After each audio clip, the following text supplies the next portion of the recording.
tell you what's changed right now. In a different field, different lane right now. Now I'm in the murk, switching lanes right now. Passive income getting paid right now. Used to roll around with sinners, bulldozers and killers. Now we focused on figures, 3-course meals for dinners, 5-star suites and villas. Now the swag hit different, cause the bag is different. Well, the tab is. Do you know what I find hilarious, first and foremost? Go on. Do you know who I basically link you with automatically? And I can't, yeah. Who? Lil' Kim. Little Kim? Lil' Kim. Because I've never heard that one before. Because, yeah, you did such a great job in the fancy dress. I remember looking at you and I was like, oh my, I didn't even know it was you at the time. Swear. Yeah, and then I remember thinking, she sicked it. Yeah. With the outfit. Whole blue. So every time I see you now, that is hilarious. I just think Lil' Kim all the time. That was a fun time. They need to do that again. Yeah, me and my girls all went in. We went to the wig shop. We ordered our outfits. I think I was Lil' Kim. One of my best friends was Eve. She did the whole short pixie thing. With the paws on her chest. Yeah. And then my other best friend, she did Nicki Minaj with the pink wig and the suit. It was a vibe. They have TLC. Some of my girls did TLC with the whole wigs as well. Everybody went in that day. Everyone. We need that again. Absolutely. We need that again. If anyone's got the power to do it, you've got the power to do it. I'll talk to them. We need to do that again. That was a fun time. And it was just fun. It wasn't serious. You know, sometimes when black people go out, we just like what we're wearing, so serious. It was such a fun, playful night. It was a vibe. Okay, but, sweet. Yeah. We're going to start now. Just introduce yourself. My name is Antoinette. You want my surname? Yeah, go on then. My name is Antoinette Oguntunade. Who am I? I am a mum. I'm a wife. I'm the wife of Tayo Oguntunade. We actually co-founded a business together called BrickzWithTipz, which we've had it'll be 5 years this year. And what we do is we create content, we work with brands to help people get into the property ladder by sharpening up their financial literacy, by sharpening up their property literacy, how the market works in the UK. So we do a whole range of things. We've just started a new project actually called the Home Buyers Club as well, which we do alongside BrickzWithTipz. And it's all really about helping people in our community get onto the property ladder and drilling in how important it is to get onto the property ladder, especially if you're going to live in this country, you're going to raise children in this country. We need ownership. Like one of my things that I say when I work with brands or do talks is that the lack of ownership allows people to control how much or how little they're going to give to you. Don't be in a position where you've got to rely on other people. Be in a position where you can help other people. That's where you want to be in life. Okay. So, well, I'm going to get into all of that because obviously you sound like someone that's got your brains fully screwed on. In fact, I know you have your brains fully screwed on. Now, first and foremost, how I like to start is just, how do we know each other? Obviously, it's going to be clear how we know each other, but how do we know each other, in your opinion? We know each other through family. Yeah, we know each other through family. Yeah. Now, in regards to that, I'm going to... what I love about this is, like your husband articulated perfectly, is he's been on a lot of platforms, and obviously you guys are very much got your professional hats on. So this is like a nice opportunity for everyone to actually get to know you for who you are. Yeah. So what I would like to say is, first time, I think, it might not have been the first time I met you, but I remember, this is before you and Tayo were husband and wife. I think either he threw you a surprise party, or... Yeah. It was a surprise party. That was my 25th. Oh, that was a second ago. That was my 25th birthday. Yeah. I remember I was there. Yeah. And the first thing I thought is, some nice girls. All of your girls were looking nice. They are. All my girls are nice. Yeah. Now, obviously, like you said, it's a family connection. I know your husband very well. Now I feel like it's just what you're gonna find out about me is I'm a very, very lovey-dovey person, isn't it? Yeah. And he speaks highly about you all the time. Nearly, Listen. I'm not even sure if we edited that part out, but he was very emotional and very lovely when speaking about you, and extremely complimentary to your contribution. And so what I'd like to say is, how do you guys know each other? How do me and my husband know each other? Yeah. How did we meet? Okay. So we'll take it back to 2010. We actually met on the first day of uni. We were going to induction, you know, when they do the whole introduction to your course type of thing. And we were both lost. He was actually with his friend. You know him as well. Hendo? Hendo? Hendo, oh yeah. Yeah, so I met both of them on the first day of uni. And we didn't know where we were going. He was like, you going to the economics class? I was like, yeah. So do you know where it is? I was like, no. Then someone else overheard us having that conversation. They were like, oh, it's this way. So we then went together. So that was the first time that we met. Okay. Did you like him then? No. Okay. Did he like you then? No. Okay. I don't think so. Anyway. I don't think we've had this conversation. I don't think so. Maybe. But it wasn't that. It wasn't that. I came. In your opinion? In my opinion, it wasn't that. I don't think so anyway. I'd see him around uni. Yeah, we were on the same course. So it would be me, my housemate at the time, and then him and Hendo. So it would be like the 4 on the course and stuff like that. Well, I say 4, but there were other people on our course and stuff. So we see each other all the time. And then I don't know what it was. So one day we were just friends. Okay. Yeah, we were just friends. How long? So uni started in September. And then I think it was probably about April or May. Okay. It was April where I was like, I said to my friend Esther, I was like, I think I like him. Yeah. Oh, wow. Yeah. I said to my friend Esther, I think I like him. And I from what I remember, this was 14 years ago. So please, guys, my memory is not as sharp as it was when I was a spring chicken. And I can't actually remember all the way down to the, thank you, the full details. But I said to my friend Esther, I was like, I think I like him. And then like, we'd just keep seeing each other. And I think I know she orchestrated a few like being in each other's space more. And then, yeah, the rest is history. And then we started talking. Wait, so did you like him first? As far as you're aware? As far as I'm aware, I think I liked him first. Okay. As far as I can remember. I mean, he might have said something, but it wasn't directly to me before I had said to my friend that I liked him. Does that make sense? Yeah. Cool. So then, yeah, we just started talking. And then, 14 years later, we're here. I know I jumped. That's a big jump. But, we started talking. So when did you start going out? Like, how did that happen? When did we start going out? Oh my gosh, bear in mind, I can't remember.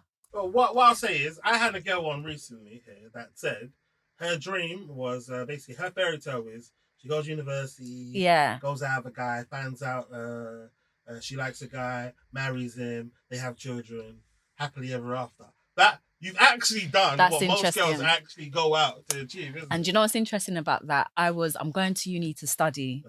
I took a gap year. Okay. So I'm actually older than him. I took a gap year. So it was like, I've worked, I traveled a bit.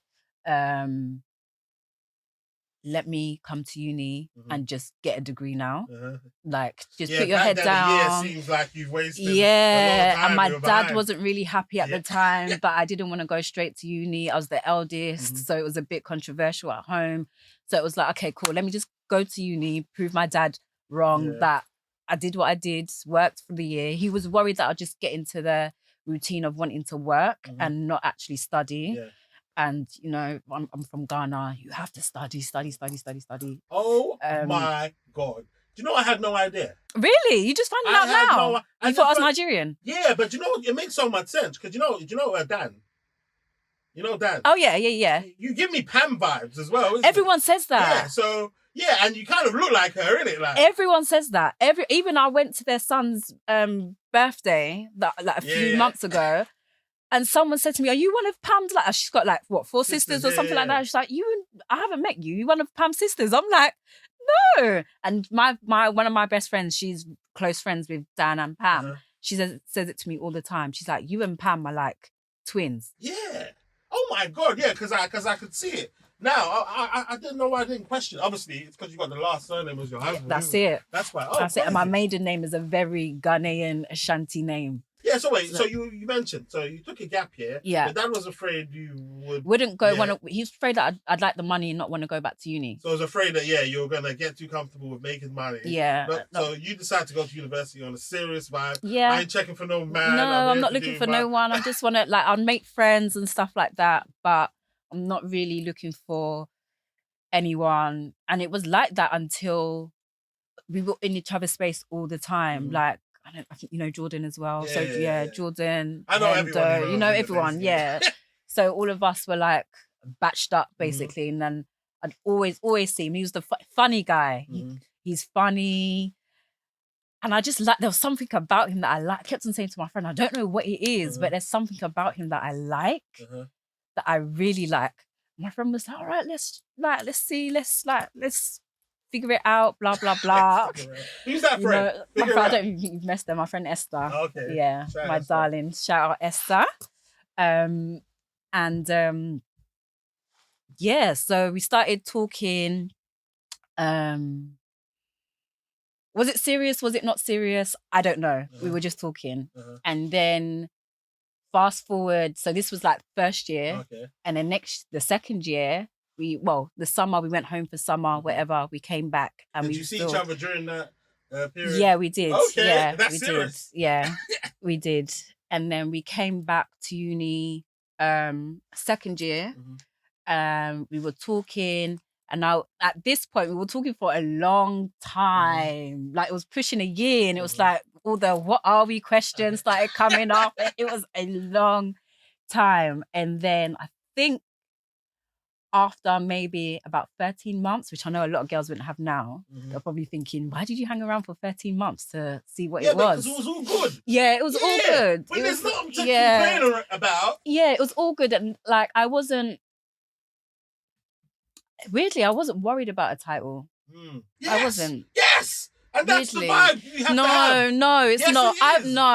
That's 19-year-old. Yeah, but what I'm trying to say is, the fact that you were so secure in your position, you had each other's time. Yeah. You will call him, he'll call back. There was nothing to actually, you were just enjoying each other's presence. The mere fact that you were liking each other at the time was more important than the actual title. That is true. It was more important than the actual title for a while.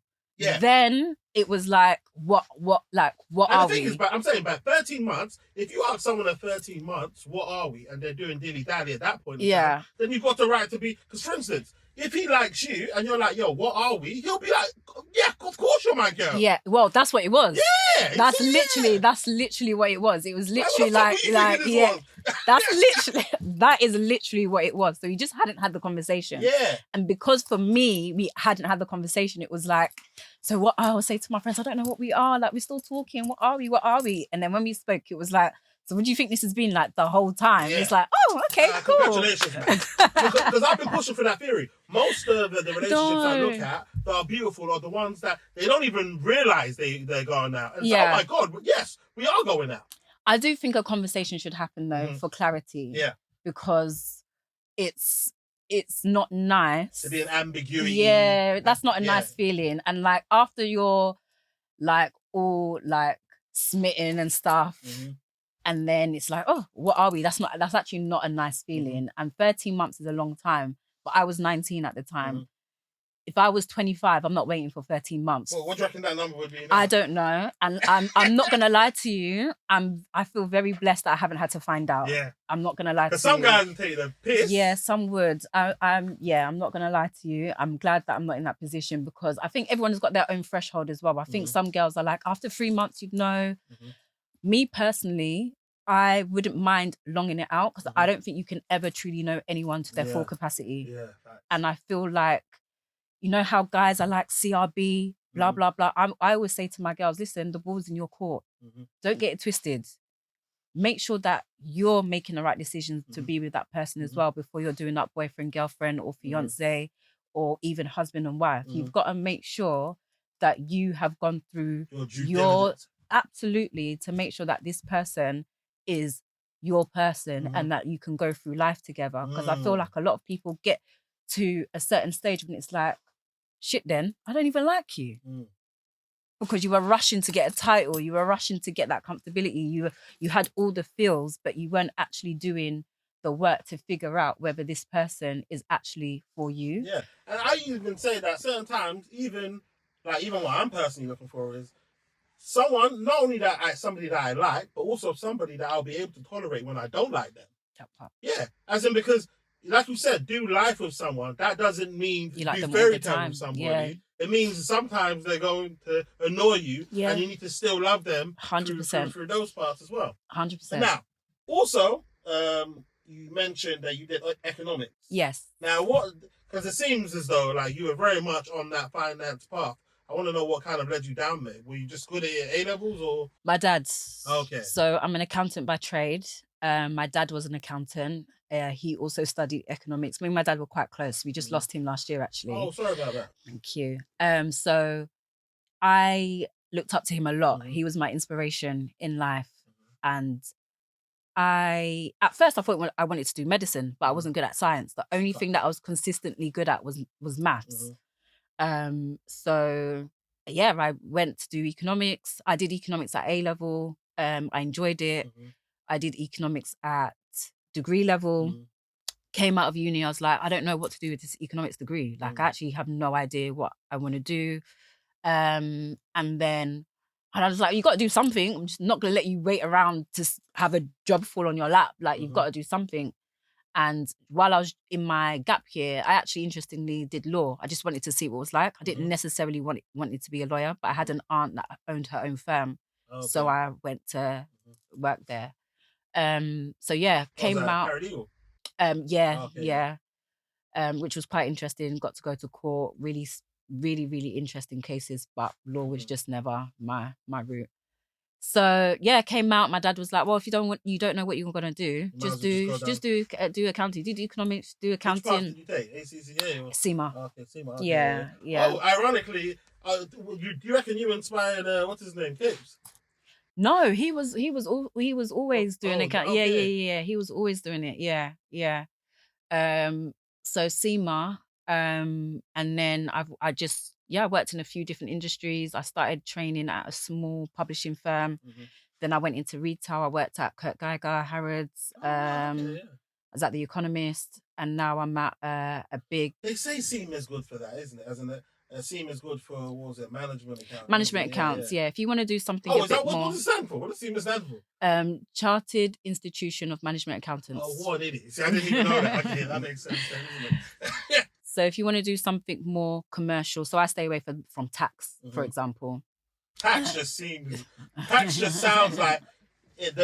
my relationship with tax is like my relationship with algebra. It just sounds nasty. Like in terms of algebra, I quite enjoy it. Yeah. But, like tax, every time I see jobs involving tax, I shy away from it. Yeah. So I definitely, that was intentional to stay on the management side and the commercial side and stuff like that. So I try and stay away from like statutory accounts and really focus on like business partnering and things like that, and just like business strategy and things like that. So yeah.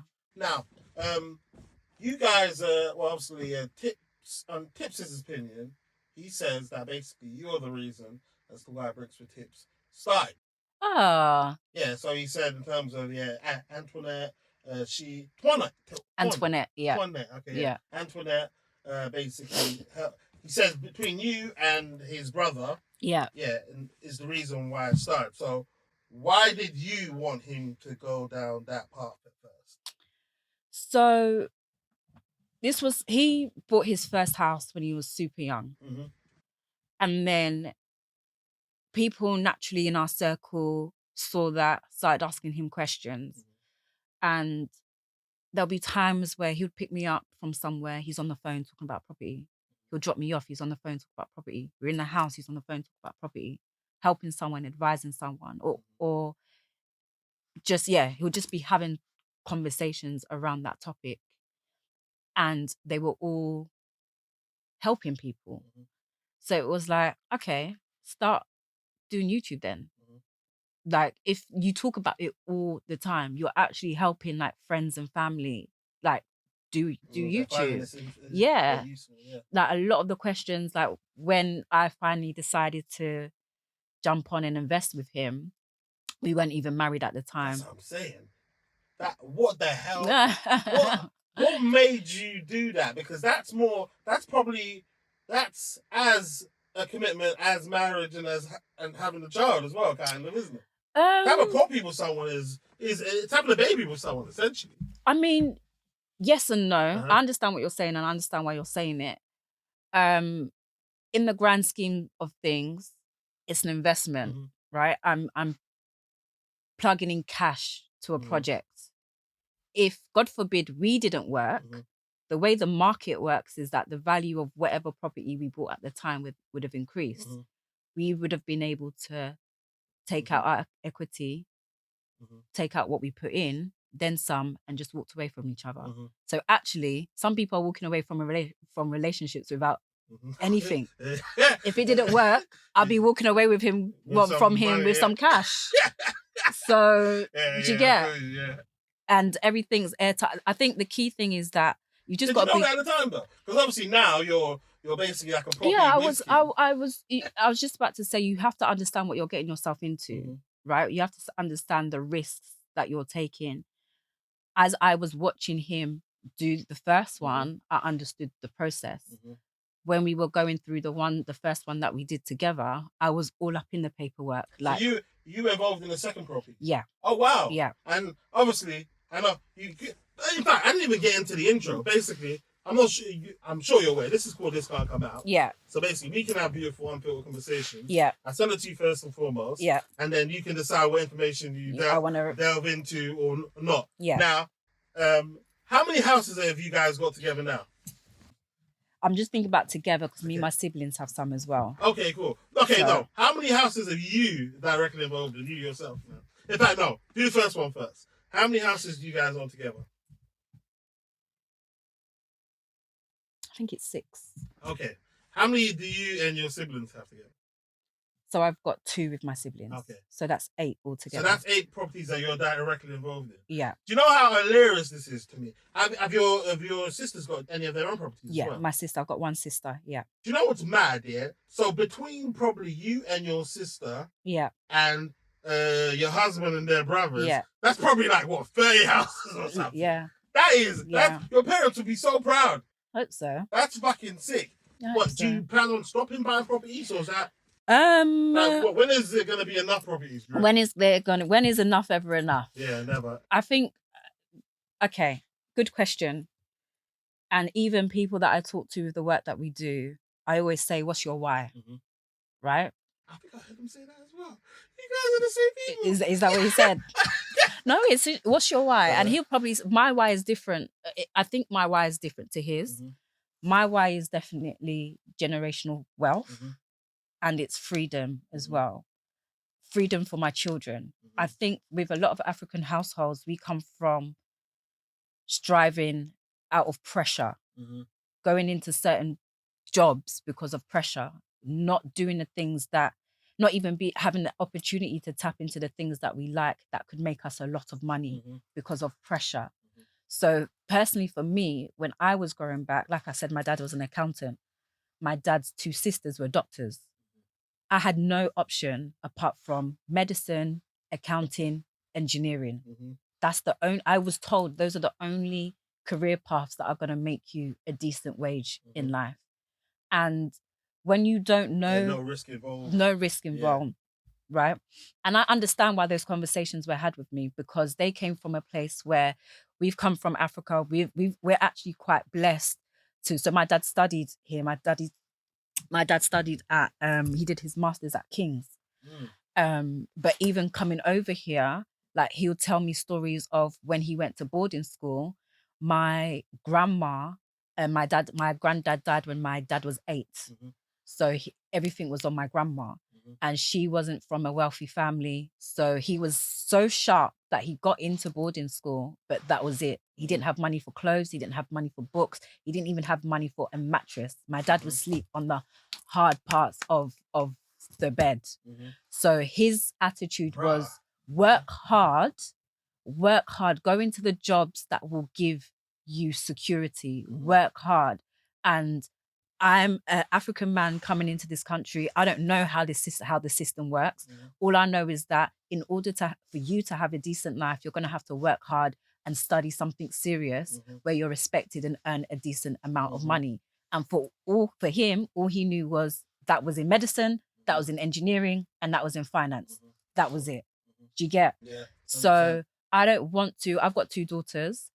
I don't want to have the same conversations with him. Like I said, I understand why my dad had those conversations with me, but because of his upbringing and also because of the racism in this country as well. He's come from Africa where he didn't know what racism was in Africa. Early as well. Yeah, early. Yeah. Do you get? Here, it's like he's not even comfortable working in his jobs because of racism, let alone bringing up 3 black children. What's that going to look like? He doesn't know what that looks like. Do you get?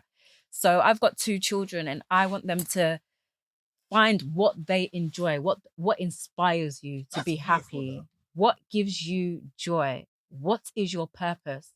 And not everyone's purpose in life is to be a doctor, a lawyer, or an engineer. What is going to make you happy? We've got all this mental health stuff, and I'm not saying that to belittle it, but we've got a lot of mental health issues. And I feel like a large amount of that is surrounding us waking up every day and not doing the things that we want to do. Waking up every day and not doing the things that we love, not experiencing proper love, not being in situations to seek what actually makes us happy. And that is not always chasing money. It's not always chasing the finer things in life. Sometimes that's just being in spaces where you can breathe or feel comfortable enough to have decent conversations with people, or just having brain stimulating conversations with people on a day-to-day, not helping somebody else build their business. Do you get? Not helping somebody else, literally start a business from the ground up. What is it that inspires you every single day to do? And for example, my personal trainer, she gets up, she said to me, Amen. I've got she says to me, I wake up every Monday and I'm buzzing to get to work. I'm buzzing to see how my clients are getting on with their journey. I can't wait to train them. I feel good when I'm seeing their progress in life. She's a personal trainer. Some people may look at that job and be like, okay, but she's happy and she's able to raise a family and she's happy. She wakes up every single day, literally. She'll say, I sing on the way to work. I see her on a Friday morning at 6 a.m. She can't wait to see me. She can't wait to talk about my week, or like even on a personal level. Do you get? And I just feel like if I've got property that in this country generates 33.3% of this country's wealth, that's the second wealth generational asset. If I have that, then that allows me to give opportunities to my daughters to say to me, Mum, I'm so sick at art, and I love drawing, and drawing makes me happy. Okay, so now I've got property. I can give her one. I can sell one. I can do whatever it is that is now in my power to make her comfortable to go and draw for the rest of her life if that's what she wants to do. I don't have to put that pressure on her and say, Livy, what's this? How are you going to eat with this art? How are you going to eat with this artwork? Do you get? Now, with the fact that she's able to draw, I can now take the pressure off of her thinking about how to make money from it, and she can go and do a business course on how to actually make money from art. Do you get? And still draw at the same time. Amen. She'll be able to think laterally about what she wants to do and how she can make money from what she wants to do. How many years do you think 20 years ago we could even fathom making money from a social media platform? I even find it crazy now. It's wild. You can make money from playing PlayStation. It's wild. Yeah. It's wild. And the people that are making money from playing PlayStation, I'm sure they're happy. Yeah. Or happier than the people who are in the rat race. Yeah. And like you said, it's that separation away from our parents. Yeah. My mum would never, because of what she's had to do, my mum would have never allowed me to play PlayStation. In order to just play. Are you crazy? I came here, worked this hard. Yeah, no, now you need to do something to make you some money. Thank you. And obviously now you're in that era now where, you know what, let me think about my kids. Yeah. And what I'm saying I can give them a little safety net to actually enjoy life, be the best versions of themselves, and not have to worry about. Okay, so that was your main. So that was my main thing. I want my. I think I'm a mum of two. A mum of two girls, and I think. So like, oh, mum of two girls. Oh, two girls, yeah. I thought you said mum of two. This is me. What's mum of? I'm slow. Yeah. mum of two girls, and for me as a mother, my role is to nurture them to be the best version of themselves. Mm-hmm. And if it's not in numbers, I have to be okay with that. Mm-hmm. I'm an accountant. I'm not going to force them to go into numbers. If it's not in English, I'm going to be okay with them. I'm not going to force them to go and do a master's in English. Mm-hmm. But they will still study. They're still going to study very hard. They're still going to have they're still going to see that both mum and dad work very hard. Mm-hmm. They're still going to have that embedded in them, but they're not going to live life on fear and on the fact that I can't do something because I have to be here chasing money or chasing my tail to have a good life. Mm-hmm. I don't think that's right. I want their main priority to be their mental health and their heart health. What is in here? Mm-hmm. Because what is in here actually fuels what you do as a person. Mm-hmm. And I think everyone has different purposes in life in terms of giving back to the community. But as human beings and as children of God, we all have one purpose, which is to love other people and to serve other people. Mm-hmm. So if their way of serving other people is to draw for them, or is to sing for them, or to dance for them, or even if it is in accounting or finance or whatever, I want you to do that with that being what you truly want to do. Mm-hmm. I don't want to have to shut down. That'll make you stand out above the rest. Thank you. Like obviously, like I used to tell my mum this as well. Like one time, my mum was they made me do biology.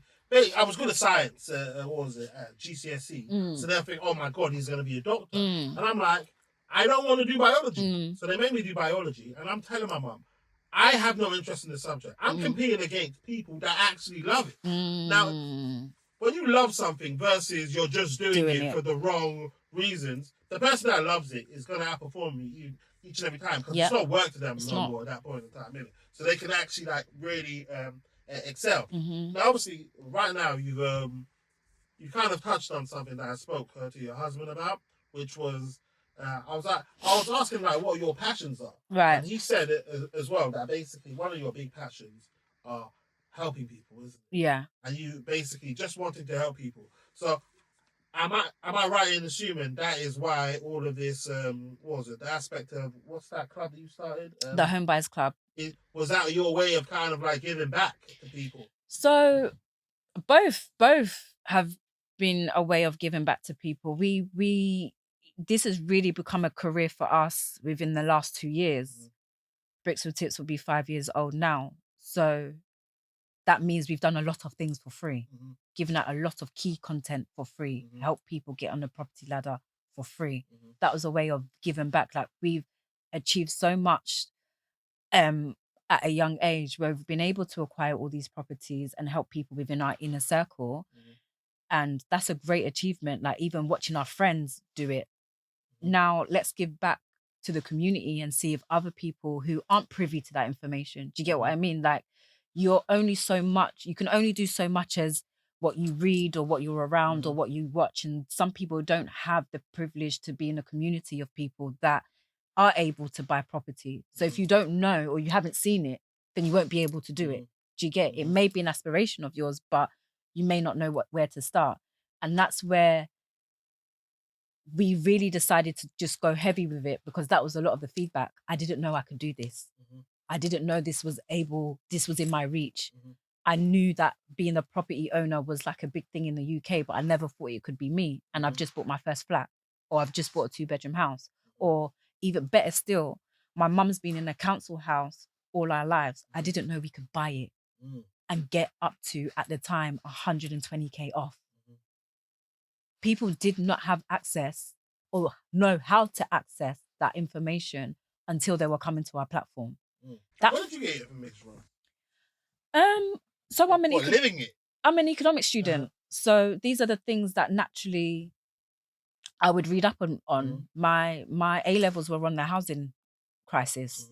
So, and yeah, just living it, being a homeowner, you kind of need to know what's going on because it's not a smooth sailing as, oh, I'm a homeowner, I'm going to make all this money now and everything's going to be great. No, there are factors in the economy that affect your home buying journey or your home ownership journey, as what we've seen in the past couple of years, where interest rates have gone up about 13, 14 times, which has affected a lot of homeowners / landlords. So you really need to be clued up with what options you have in life pertaining to either renting, owning, whatever it is. So yeah, naturally we were both interested in it, which is why we knew we wanted to buy property from a young age, really. And yeah, so it for me, the feeling of thank you guys, I've been able to do this based off the information that you put out there is great. And even the way we do our work, like even just being able to work with corporates to get that message across, where we don't even have to take money from you to give you that information, is sick. Do you get? Now, I think I mentioned this with your husband as well, because obviously he's decided to not work. Well, no, not say not work. To not have a boss. Not to go to the 9 to 5 route. Yeah. Because obviously you guys are constantly working. Yeah. Now, and I was like, oh, the anxiety that he must feel waking up every single morning and stuff, like having to kind of try and make it happen. Yeah. Now, obviously, you mentioned as well that you're still currently employed. Yeah.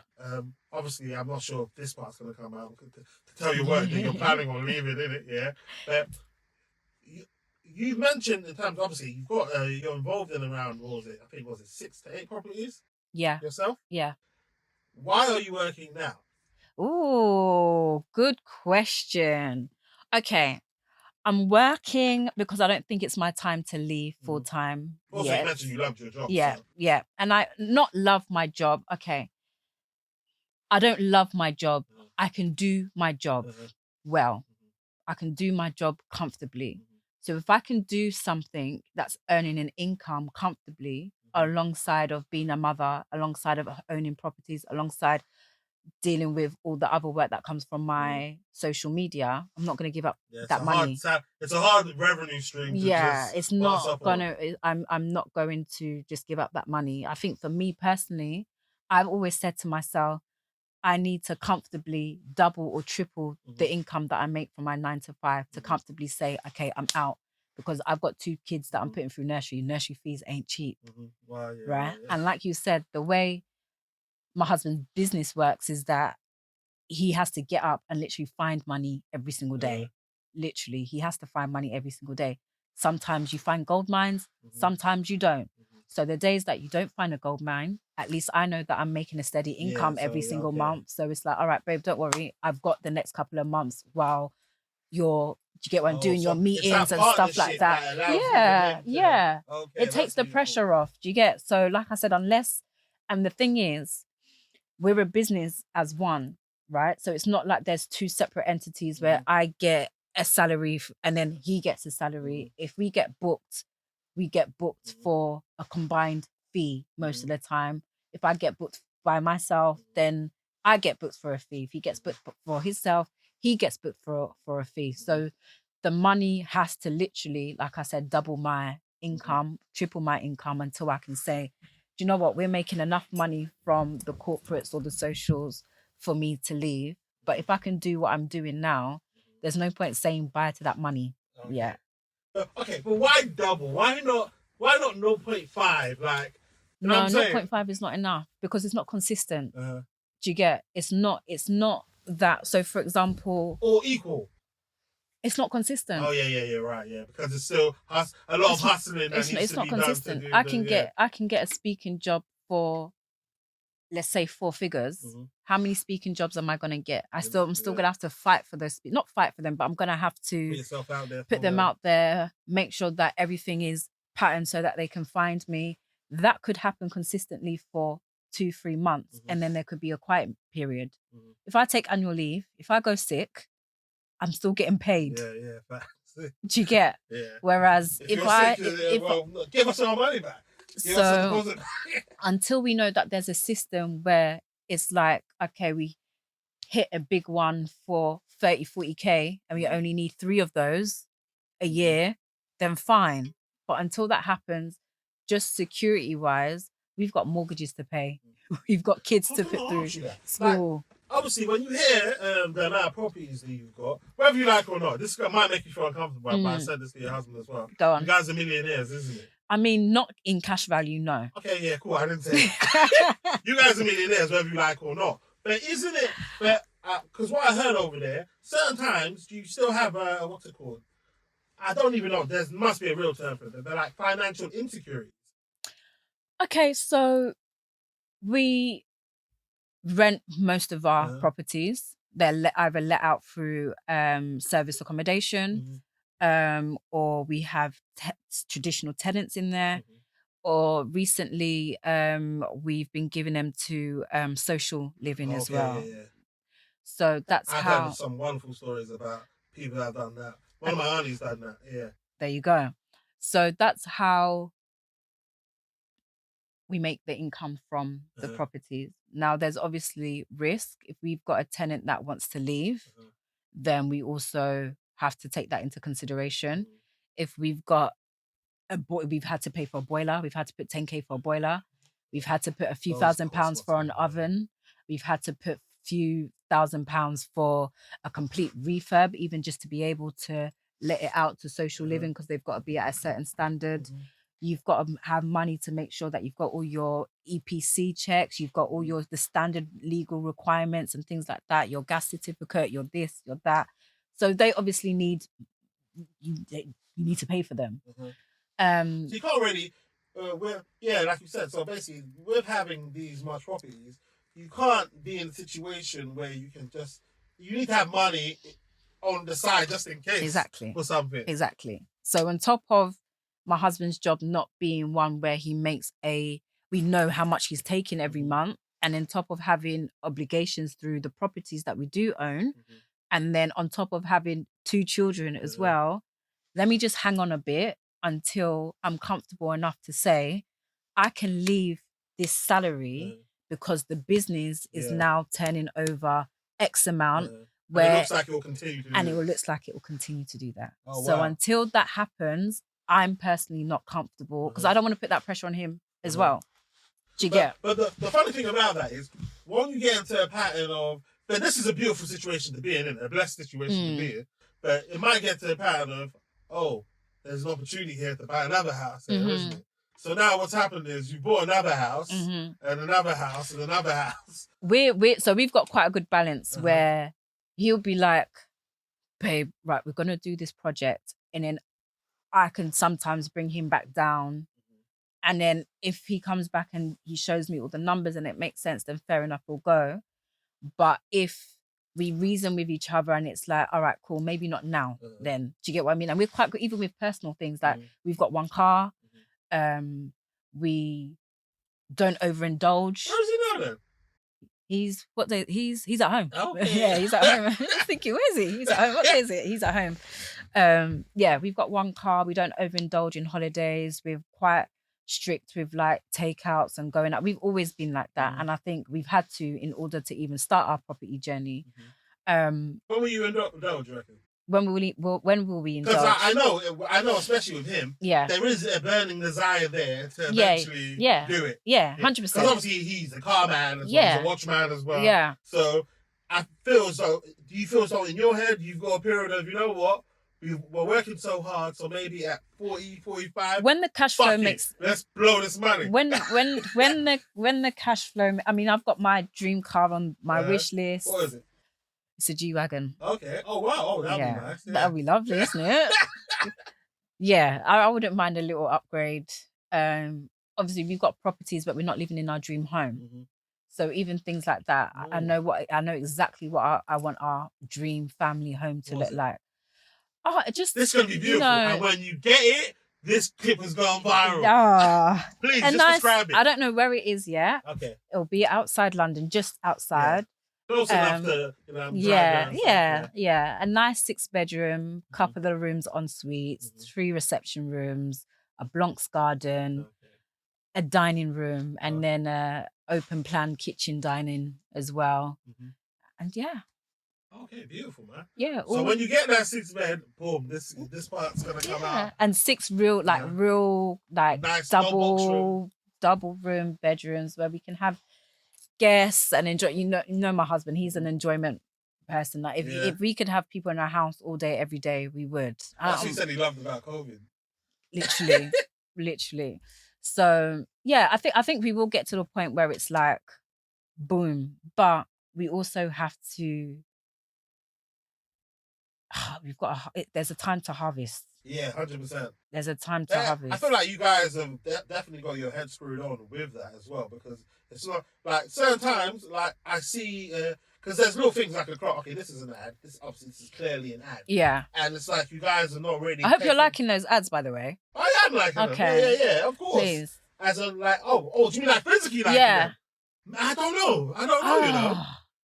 That's how we eat. Okay, I like them. Please. I like all of them. I've got all 4 of them. pounds as well, innit? I like all of them. Oh wow, I didn't even read it. So I never knew that. I mean, I don't do no brand deals. I don't even. Obviously, they do it by engagement, isn't it? That makes sense, isn't it? They do it by engagement. So obviously, the better the ad does, the more likely you are to get the call back to. All right, let's do it again. Yeah. So all of those ones need to. Like on all your accounts, share, comment, all of that. Let the brand see, this is doing well. Yeah, people are messing with this. Okay. Yeah. Now, in terms of, because what I've noticed about you guys as well, you're very proactive in regards to getting brand. As in, do you go out of your way to seek brand collabs? Or? So we've got management. I say we. Tayo's got management. And then as a collective, as we. But as a collective for BrickzWithTipz, we've got management, but I'm not managed independently. So we've got management. She will say, this person's been on your socials, they want to work with you.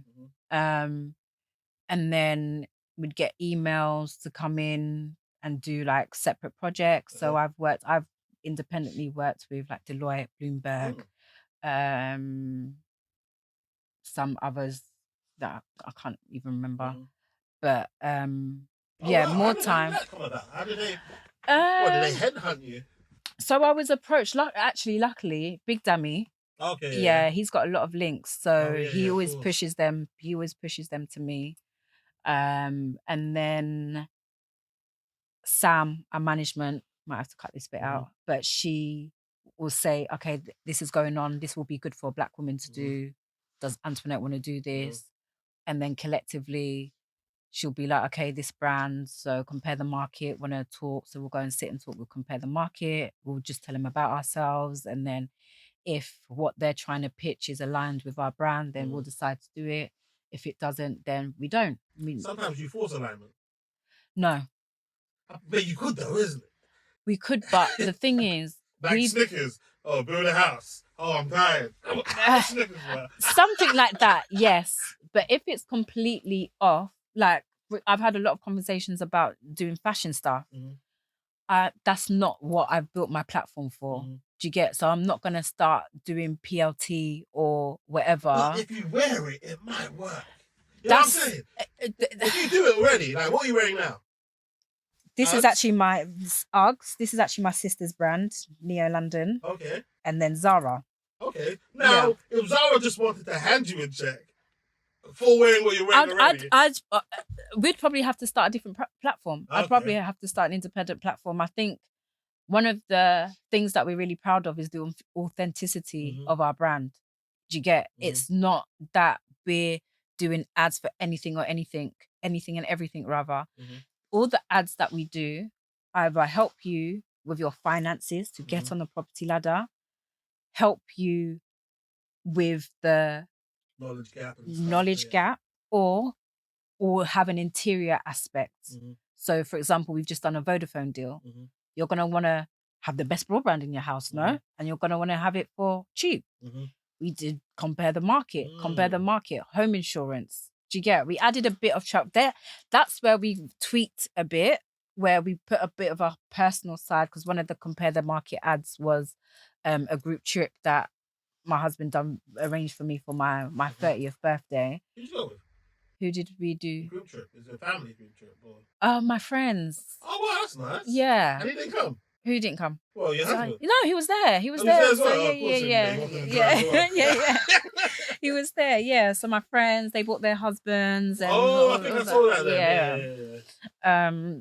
So yeah, I think one of our key things is just being completely authentic as to who we are as a couple and what we want to represent on this platform, which is we want to represent people from our background and inspire and aspire them to get onto the property ladder. 100% definitely is inspiring. 100%, because obviously seeing, like you said, even with his friendship group, seeing him do it, I could see the trajectory of all of you guys' mates and stuff, isn't it? Everyone's on stuff as a result of it, and he was the first out of them. So you know what I'm saying? Yeah, 100%. You can just I think recently when I spoke to him, when he was speaking about the fact that you're even aligning yourselves with people in this space, like maybe when you were 21, you wouldn't even think of having 6 houses. Who the hell would have thought about that? But you've been around people that have got 32 and 40 now, and you're like, oh wow, this is a thing that can be done.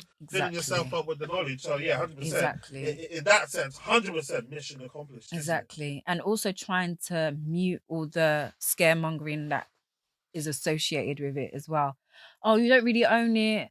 Oh, it's a liability. Oh, we'll never get onto the property ladder. Bad credit. Yeah. It's never going to happen for me, or I don't earn enough, or I can't do it by myself.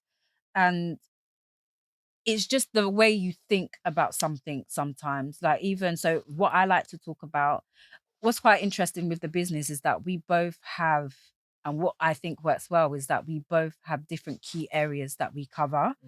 So I like to focus on co-buying. And I know some people find it a bit controversial that I actually bought with someone that I wasn't married to, but we're here now. And we're here now. And actually, I think people need to think about co-buying more. And if it's not, it doesn't have to be with a partner. It can be with a friend. It can be with a sibling. Most of us, or some of us, are in a position where we're renting or we're living at home with enough cash to get on the ladder, but you might need a salary booster or the other way around. And you've got a friend who also wants to buy, or you've got a sibling that wants to buy. You guys have you've been living with each other. I don't want to buy with her, I don't want to live with her, but you've been doing that. And I always say, we both say, timing the market, you're going to lose. Do you get what I mean? Time in the market is better than timing the market. So if you're sitting at home thinking, oh, do you know what? I'm going to do it in 5 years' time when I'll probably get a better salary or I can save a bit more money. You're 5 years' time, you're going to be having that same talk with yourself again, right? So I'm always like, try and get together. Time in the market is better than timing. Yeah, time in the market is better than time in the market. And we saw that with COVID. People thought house prices were going to drop. People were getting ready. Boom, this is my time. House prices went up like this. Interest rates went up like people were paying £400 for their mortgage today and then paying £1,000 tomorrow. Not literally, but you get what I mean, because of how the market works. So when you're ready, execute. If you're ready, or if you're halfway, find out who can help bring the other half and get onto the ladder. And the sick thing about a ladder, it's literally, if you think about it physically and literally, you just go up after you get your foot on it. So position yourself to do that with someone you can trust in order to just go up. Have an agreement. I've got a video out there about cohabitation, and it was for people who are not married, but it fits everyone, where you can have a declaration of trust, which will stipulate everything, a legal agreement. Who put in how much? When you want to exit, am I getting my full amount back? Or do you get what I mean? Yeah. Because you can now, I mean, if I was single now, and if I was working and didn't have enough cash, I would easily have a conversation with my sister or a friend and say, do you know what? I really want to buy a house. I don't hope it will be, okay, yeah, me too. All right, well, this is my salary and the bank is only going to lend me X amount. Would you mind, not even mind, but are you interested in becoming a homeowner as well? I think this is something that we can do, project together. We can either do it as an investment or residential, where we buy together, we're on the property ladder. I'm planning on getting married in the future. You're planning on getting married in the future. So let's get a declaration of trust, or let's get a solicitor that can bring in an extra document to write up an exit strategy. So we've got an agreement to say, okay, 5 years from now, whatever equity has been made, we can split that and go our separate ways, or we can sell.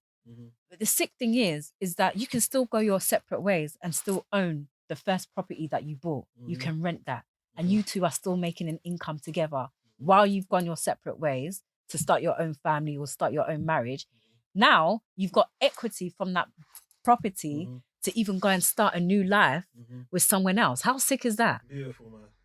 Beautiful. And these are the conversations. Married, you know what I'm saying? It can even help towards your. This is what marriage. I'm saying. And these are the conversations that I'm really trying to get people to really start having collaboration. And I feel like we really need to break the bondage of competition within our community and really start focusing on collaboration. When people collaborate together, they literally make shit really happen. Really happen. And you see in different communities, you've got Indians.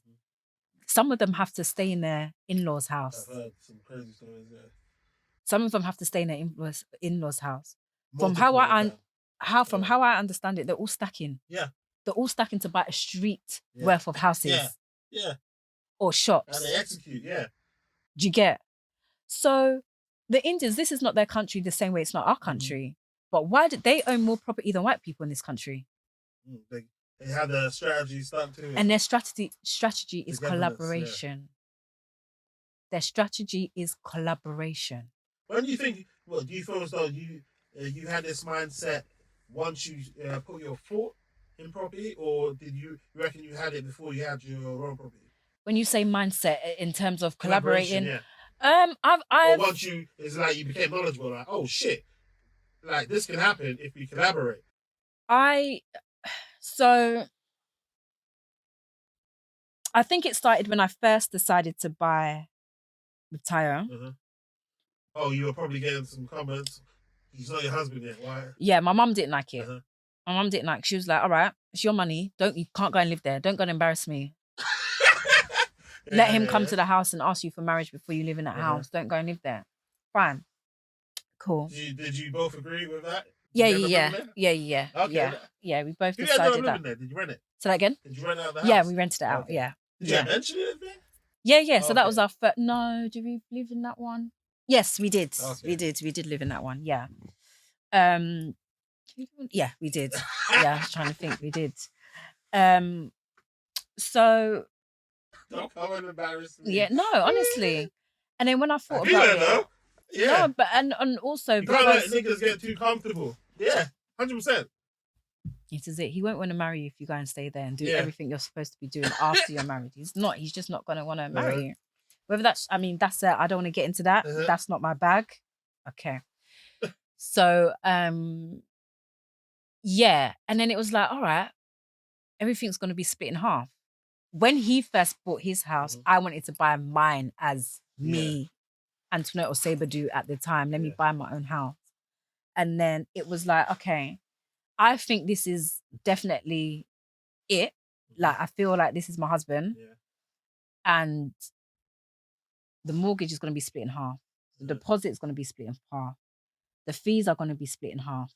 Everything's going to be 50%. Okay, that kind of makes sense anyway. But I'm still going to have ownership. And another thing is that I'm somebody that's not like I. And this is another thing that I think we've got an issue with in our community. Everyone wants to say I did something by myself without no help. Yeah. There needs to be a struggle story for the result to sound a bit sweeter. And I don't believe in that. Cool. And also Oh, wait, so let me just break this down quickly. You're saying when you entered your relationship, I'm not sure, you had your relationship. Yeah. And basically, Ty already had one property. Yeah. Now, and basically, so your vibe initially was like, yo, I want my own joint. Yeah. So now you didn't go around having your own property. No. But now you've got like six. Yeah, with him. 6 properties with him. Yeah. And also 2 of your sisters. Yeah. That, okay, but I don't have my own house, but look, you managed to. I mean, the ownership is not 100%. Yeah. That's what it is. Yeah. But I'm on the paperwork of every single one of these properties. Which is significantly better than 50% of something is better than having 0% of nothing. Yeah. 100%. And that's what people don't like. People want 100% of everything. But 50% of something is better than 100% of nothing. Yeah. The outcome is still the same. The bricks and mortar are still mine. Everything else is still mine. The weight is just off my shoulder a little bit in terms of the fees, the bills, even having to save a deposit. I saved enough deposit to buy, but my salary at the time wasn't giving. And that was another reason. I was like, I don't want to just sit on this amount of cash. I couldn't buy, I think at the time I was earning like... My salary wasn't given. It wasn't given. It was, and respectfully, at the time I was earning about £25,000. 4.5 times your salary, the bank was only going to offer me about 120, 22 or whatever. My maths is, as an accountant, is not, my quick maths is not quick. But whatever that is, whatever that is. So at the time it was like, okay, I'm only going to be able to, I had a 30k deposit. I'm only going to be able to get a house for 130k. Now, prior to that, he had got his house for 150k.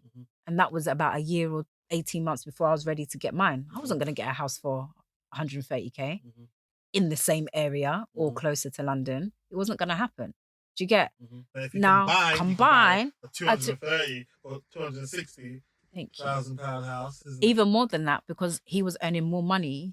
He was on. On earning more money at the time, so our window opened up significantly. Significantly. In terms of, this is actually a good question. Now, what are the first time? Did you weigh it up with your first time buyer privileges? That is a very good question, and I didn't. I didn't, because I was just thinking of it from a personal perspective. I want a house, and I'm gonna marry this man anyway. So after we get married, we're gonna buy a house together anyway. So we might as well just do it now. So losing out on my first time privileges, I didn't really, because I was going to buy my marital home with my husband anyway. So, yeah. Oh, beautiful. Okay. Now, obviously, off camera, we spoke about the children aspect of it. Yeah. Obviously, women are amazing. You guys, I don't know how you do it, but nor do I. That childbirth thing is absolutely bonkers and crazy. Now, explain the process of your basically being pregnant the first time. Being pregnant the first time. So I got pregnant. First one was planned? Yes. First one was planned. We were married for a few months, ready to have children. So we had our daughter about 18 months after we got married. Okay, that's it. Is it all grown? Yep. All right, 18 months after we got married. So we got married in 2019, May 2019, and then I fell pregnant February 2020. So that meant that I lived out my pregnancy through the whole of COVID. My pregnancy and my birth. Wow. Yeah. So wow, deep COVID as well. Yeah. Lockdown probably happened around March times, isn't it? Yeah, that was the first, everyone stopped going into work. But the news was covering COVID from February. Yeah. Yeah, so yeah. Yeah. Wow, And the right. company that I worked with at the time, we kind of knew that it was going to be peak. Yeah. Funny that they have information, because the company I work for, everyone knew something significant was about to happen. Yeah, so interesting pregnancy. It wasn't the greatest, and the toughest part was that obviously my husband wasn't allowed to come to any of the appointments with me because they were so strict on, you know, who's allowed in and out of the hospital. So obviously people are being diagnosed with COVID. People at the time are now dying from COVID, and they're really, really, really trying to like have the hospitals as tight as possible. So that was quite tough, and I was quite sick during my pregnancy. I was in and out of hospital every week. I had this weird itching thing with my liver. And then it got to birthing time, and I unfortunately had a awful experience. And it's by the grace of God that I'm here. Amen. I had to have an emergency C-section. During the C-section, they accidentally cut the back of my uterus, which meant I was left to bleed out into my abdominal for 2 days, and then I collapsed. Wow. Did they know that they cut it? Not at the time. So I gave birth. Ty had to leave. I kept on complaining that I was in pain. They were like, "Oh, have you ever..." Baby, sorry, with me, yeah, at the hospital. They were like, "Oh, you've never had surgery before. All the anesthesia's wearing off. You're gonna start, isn't it? you're gonna start feeling the pain." And I kept on saying, "I don't feel right." I had issues with breathing. I could see women that had come into the area who had given birth after me up and walking. I couldn't walk. I'm relatively fit. I was like, why can't I get up and walk? It was night 2. Don't worry, it happens sometimes. Literally, it was night 2, and I really couldn't breathe, and my buzzer wasn't working. Luckily, there was a woman that was complaining too much. Probably the same boy.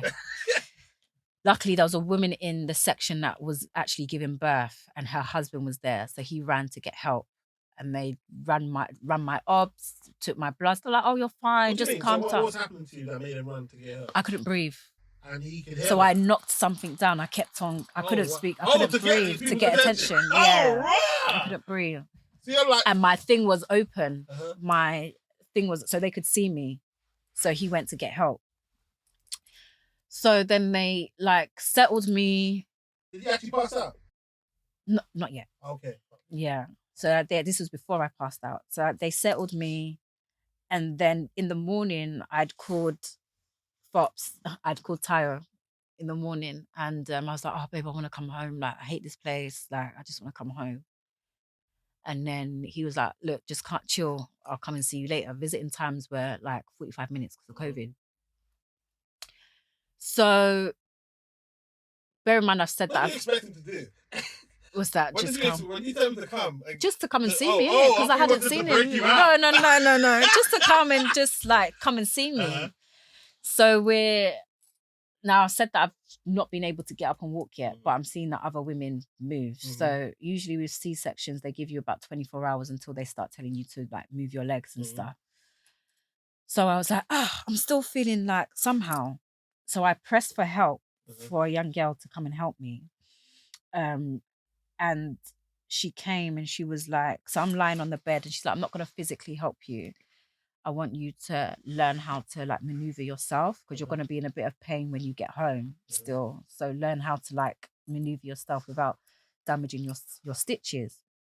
Cut long story short, I've now got up into an upright position.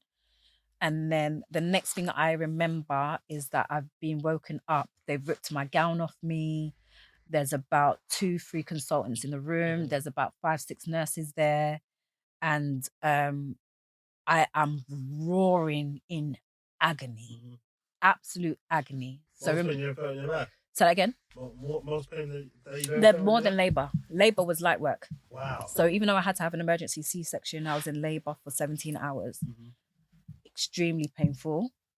But the pain that I was experiencing, I can never describe.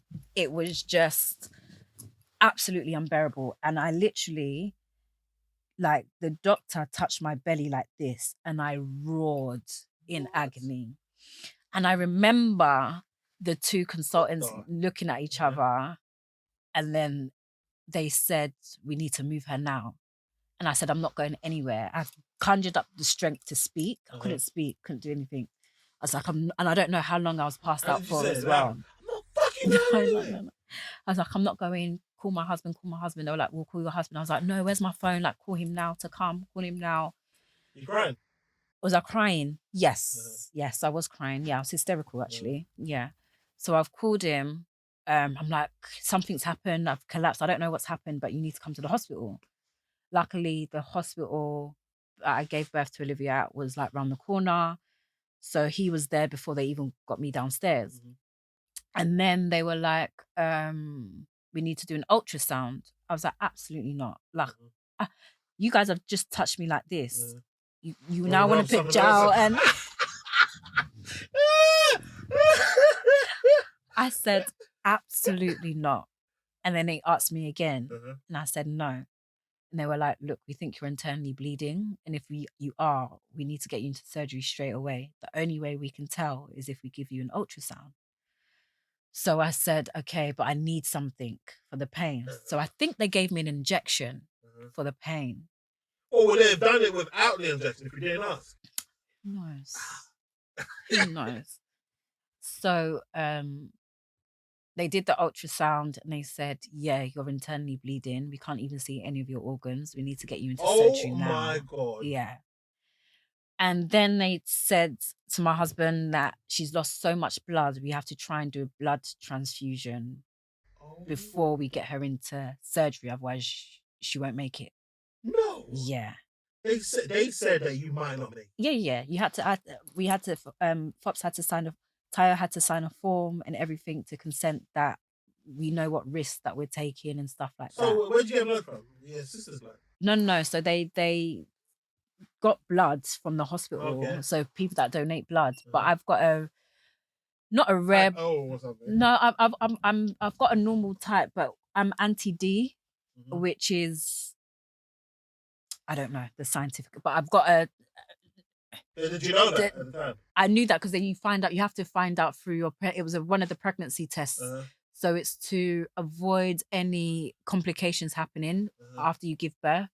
So me and my daughters have got separate blood types. If they mix, they can cause me a lot of problems. Okay. So I have this injection every time. I had an injection halfway between me being pregnant and giving birth, and then straight after I give birth, so that their cells don't merge with my cells and make me sick. Yeah. How were they doing this back in the day then?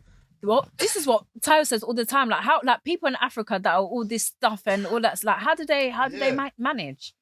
So yeah, they gave me about 4 pints before they took me into surgery, and then they were explaining to Tayo that the surgery will probably take about 45 minutes. That we have to assume that it's an injury from birthing. If they can't resolve it, then they'll perform a hysterectomy. They're slick though. Hold up. So at this point in time, they said that if there's something goes wrong, you have to assume it's just an injury from you giving birth, isn't it? No, so they've said that we have to assume something has gone wrong from the injury from giving birth. So because of that, they're only going to look at my organs that revolve around birth, my uterus, whatever. And if they can't resolve it, if they can't find the problem, they will perform a hysterectomy. And worst case scenario is that I'll die. And that one could be they don't have children again as well, isn't it? So the two were, okay, we solve the problem, or we give her a hysterectomy or she dies. So that's literally what it was. And I remember hearing them say that to Fop, and I was like, God, like, I've just given birth to this girl. Like, if I don't make it, like, please, he'll have to marry quickly. Like, I don't want our baby to know that I died because of childbirth. So I want him to marry quickly. So she's got a mother. So she's got someone to look after her straight away. Wow. Obviously, I know our mums would look after her. But what's his name? Tips that. Well, no, he knows. He knows. You hadn't, yeah. No. It was all like, okay, that would be shit. a crazy yeah. thing to hear. But that's what I'm thinking. Yeah. That's what I'm thinking. Like, you know, shit. What is life gonna look like for him if I don't make it? And what's life gonna look like for my daughter? I don't want her to be told that her mum died because of you, essentially. Do you get? So, all right, cool. Like, just marry quickly, make people, like, let no one tell her. Like, you've got to make sure that it's airtight, that whoever you marry is her blood. Like, don't let this come out type of thing. If you've got to move. If you've got to leave the ends like that. These are all the things that are going through my head. And then, yeah, so they were like, the surgery is going to take 45 minutes. I was in surgery for 8 hours. And that was only by the grace of God. He's probably, bless her. He's probably thinking she's a goner and they can't tell me. I was there for 8 hours. And they were literally about to perform a hysterectomy, literally pulling out my uterus. And then it's only God that opened the eyes of one of the nurses and she saw a scratch at the back of my uterus.